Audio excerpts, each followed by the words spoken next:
Yeah, the museum, where you can find dinosaur skeletons, extinct animals, and a banana taped to a wall for $120,000. Anyways, today we're gonna be talking about all of the Funko Pops that you can find at the museum. And no, I'm not talking about art series, the characters made by Funko where it's just a pattern over top of a regular pop. Those are neat and I enjoy some of them, and actually now that I think about it, that line started with a real artist. Back in 2019, they introduced all of the art series characters with a Futura collaboration, and those ones are some amazing pops. It's actually amazing how much of his art he was able to put into these simple characters, and I love how they look. Now, sadly, he doesn't have a character of himself, but there are 5 artists that do. Jean-Michel Basquiat, Keith Haring, Vincent van Gogh, Leonardo da Vinci, not the turtle, as well as Bob Ross. These 5 here have made some amazing works of art, but we can't just stay here and talk about them. We've got to do some traveling to an actual museum. Let's go in. Now, we are over at the Royal Ontario Museum, the largest museum in Canada. Now, behind me here, everybody, is actually our first figure of the day, which is actually some Chinese architecture. It looks amazing in person, and if you look a little bit closer, you'll actually see a dragon on a lot of it. And I don't know if you guys know, but Funko has a giant collection called Pop Asia, and there's actually a bunch of these dragons that you can get as real figures. They also have a Lunar New Year display. Every single year has a different animal, and they've got all of them on display with that year's in the front, which is a dragon. Just above me here, guys, we have a lot of sharks, but the question is, where's Jaws? Now, everybody, we've come into the endangered species section where there's a lot of really cool displays, but I'm looking for one specific character. Okay, everybody, we made it, the Bat Cave.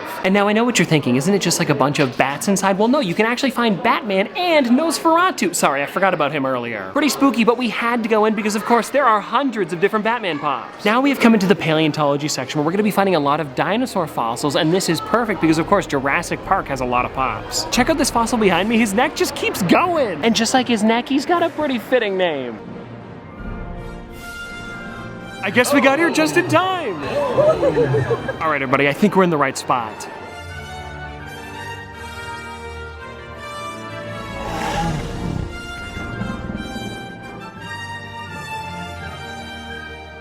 And now technically this is an Allosaurus, but it's close enough. We have now made it over to the gift shop where at one time you could buy exclusive Funko Pops here. If you know Kirk Hammett from Metallica, he actually had an exhibit here where you could check out a bunch of his guitars as well as art, and they had 2 figures to go along with it. Him as Frankenstein's monster as well as the creature from the Black Lagoon. Okay, that was seriously a lot of fun, and we found a bunch of Funko Pops, but we're not done yet because next up is the art gallery. And just like that, everybody, we have made it to the art gallery where there's some really cool exhibits and even a Van Gogh painting that I'm gonna be showing you guys. That's right, guys, a legit one painted by him. Anyways, we're not gonna be standing outside forever. Let's go in. Alrighty, so we are inside. I don't know if I'm supposed to be filming, so we'll see how this goes, but either way, we're going to the Keith Haring exhibit first. Honestly, amazing that this is on right now because I've got my Keith Haring pop with me.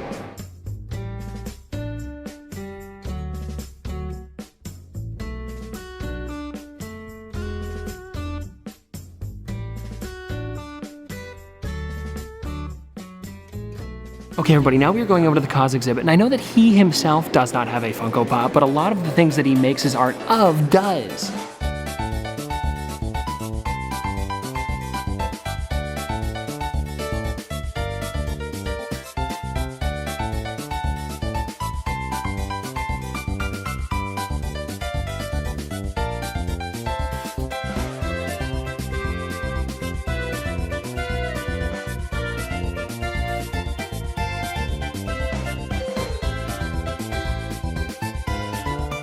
Okay, that was seriously a lot of fun, but now we are just about at the Van Gogh painting that I can't wait to show you. And now I just have to find where room 125 is. And well, everybody, would you look at that? We found it. And now if you're wondering what the painting is, it's actually a woman with a spade seen from behind. And if I'm gonna be honest, it's a little bit smaller than I expected, but still really cool to see. All right, that was a lot of fun, and I had to pick up a t-shirt while I was there. I mean, come on, the Cause exhibit was just so cool. And while we were in the exhibit, you may have noticed a lot of characters that Funko has also created. And it's interesting because I feel like the Cause style would go really well as a Funko Pop. And the different characters we bumped into were Peanuts, Reese's, MTV Music Awards, Sesame Street, Cereal Monsters, Star Wars, and Pinocchio. Some really great licenses. So if Funko could just make X's on the eyes or something like that, it would look amazing. Like, come on, Cause, Funko, let's get something going here. But now let's get back into some more Funko Pops because I've got this one here. We took a look at a lot of the Chinese tradition stuff earlier earlier, and I was able to get this figure. It is a dancing dragon. How perfect for the year of the dragon, and I love that it's got somebody puppeteering a massive dragon. This is actually part of the Pop Asia line that I talked about earlier, and it is so crazy how detailed they made this figure. Oh, and I talked about the Kirk Hammett figures earlier. I do have the one that I want to show you guys. It is actually the Kirk Hammett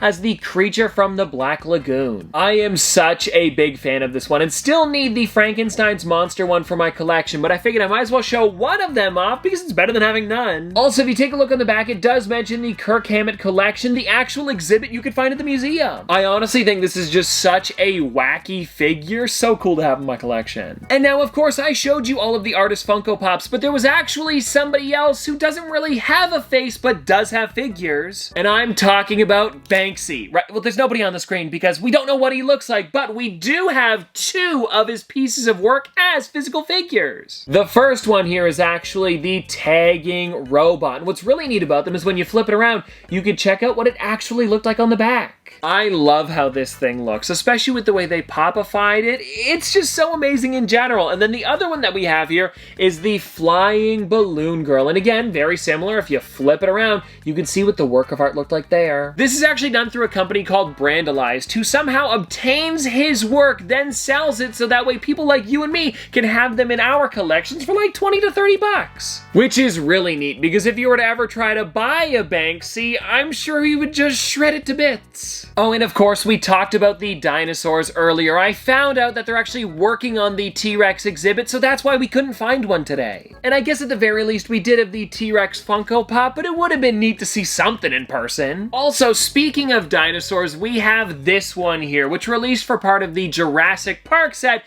but is still such a great model of an actual dinosaur, the Brachiosaurus. I love this thing in person, and I've actually talked about it a lot recently just because of how great this figure is. He's eating a couple leaves, he's got the really long neck, it's just perfect in my opinion. Back over in the chair again, because the dinosaurs that we took a look at while we were at the museum aren't the only ones that you could find in a museum, of course. And I'm going back to the Jurassic Park characters because of the amount of figures they have created of just a normal dinosaur. Therizinosaurus, a bunch of raptors, we've also got the Dilophosaurus. I mean, come on, the list keeps going. Oh, and another Funko Pop that I didn't even think of till right now is the mosquito in amber. And I'm sure they don't look that clean when you see them in person, but to find bugs inside of amber is totally possible. And you know what, now that I've gone to check out the exhibits, I think it would be so cool if we got an actual fossil Funko Pop in the future. I don't really know how they would do it, it might be a little bit weird, but if you could figure it out, Funko, I would love to collect the entire set. But anyways, I hope that you guys had a lot of fun at the museums with me, and I'll see you tomorrow!